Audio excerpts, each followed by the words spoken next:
In front of me is Lenovo Tab Plus 11.5, and today I would like to show you how you can edit passwords saved in Google Passwords Manager.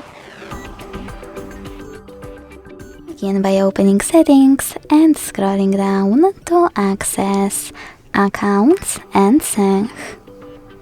Then use this icon next to Google under Autofill Service. Tap on Google Password Manager and tap on one of them to edit it. I will go with my Fitbit one. Enter your login method to access your password. Select Edit and change wherever you want to. When you finish, hit Save at the top right corner. As you can see, after that my password has changed.